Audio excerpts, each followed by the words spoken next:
ಚಮಚದಷ್ಟು ಜೀರಿಗೆ ತಗೊಂಡಿದ್ದೀನಿ.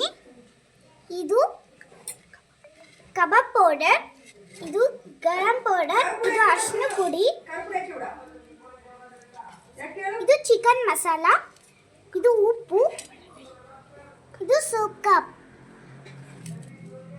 ಟೇಸ್ಟ್ ಬರಬೇಕು ಅಂತ ಸ್ವಲ್ಪ ಇದು ಚಿಕನ್ನು. ನಾನು ಇದಕ್ಕೆ ಸ್ವಲ್ಪ ಎಣ್ಣೆ, ಸ್ವಲ್ಪ ಖಾರ ಪುಡಿ, ಉಪ್ಪು ಹಾಕಿ ಮಿಕ್ಸ್ ಮಾಡ್ಕೊಂಡಿದ್ದೀನಿ. ನಾನು ಈಗ ಸ್ಟವ್ ಹಚ್ಚುತ್ತಿದ್ದೀನಿ.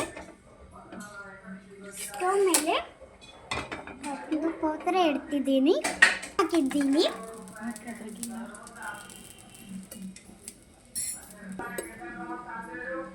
ಒಂದು ಸ್ಪೂನ್ ಎಣ್ಣೆ ಹಾಕ್ತಿದ್ದೇನೆ. ಅದೇ ಖಾರ ಪುಡಿ, ಎಣ್ಣೆ ಎಲ್ಲ ಮಿಕ್ಸ್ ಮಾಡ್ಕೊಂಡು ಇಟ್ಕೊಂಡಿದ್ದೀನಿ. ನೋಡಿ, ಈ ಥರ ಹೊಗೆ ಬರುತ್ತೆ, ಸಿಡಿಸುತ್ತೆ. ಕ್ಲೀನಾಗಿ ಹಾಕ್ಬೇಕು. ಕೈಗೆ ನಾನು ಮಿಕ್ಸ್ ಮಾಡ್ತಿದ್ದೇನೆ. ಈಗ ನಾನು ಮಸಾಲೆ ಐಟಮ್ ತಗೊಂಡಿರೋದ್ರಲ್ಲಿ ಜೀರಿಗೆ ಹಾಕ್ತಿದ್ದೇನೆ. ಈಗ ಕಬಾಬ್ ಪೌಡರ್ ಹಾಕ್ತಿದ್ದೇನೆ.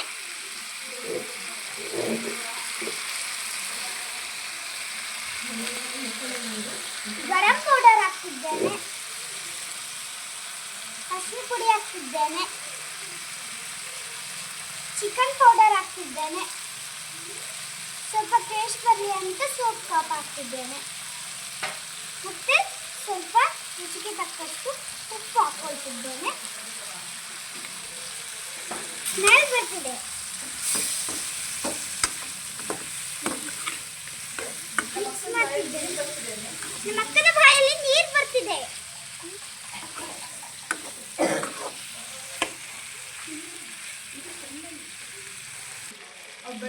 ಸ್ವಲ್ಪ ನೀರು ಹಾಕ್ತಿಟ್ಕೊಳ್ತಿದ್ದೇನೆ. ಈಗ ನಾನು ಪ್ಲೇಟನ್ನು ಮುಚ್ಚುತ್ತಿದ್ದೇನೆ. 10 ನಿಮಿಷ ಬಿಟ್ಟು ಇದನ್ನು ತೆಗೆಯಬೇಕು. ಆಮೇಲೆ ಕಲಿಸ್ಕೊಂಡು ತಿನ್ನಬೇಕು. ಸಖತ್ತಾಗಿರುತ್ತೆ. ಈಗ ಮುಚ್ಚಳವನ್ನು ತೆಗೆಯುತ್ತಿದ್ದೇನೆ. ನೋಡಿ ಎಷ್ಟು ಚೆನ್ನಾಗಿ ಬಂದಿದೆ ಚಿಕನ್ ಎಲ್ಲ. ನೋಡಿ, ಸ್ಟವ್ ಆಫ್ ಮಾಡಿದ್ದೇನೆ. ಈಗ ಸಖತ್ತಾಗಿ ಬಂದಿದೆ. ಇದು ಮಕ್ಕಳಿಗೋಸ್ಕರ ರೆಸಿಪಿ. ನೋಡಿ, ಈಗ ಅಲೆ ಮುಗ್ದಿದೆ. ಈಗ ಚಪಾತಿಯನ್ನು ಹೀಗೆ ಮರ್ತ್ಕೊಂಡು ನೋಡಿ, ಸಖತ್ತಾಗಿದೆ. ಸೂಪರ್.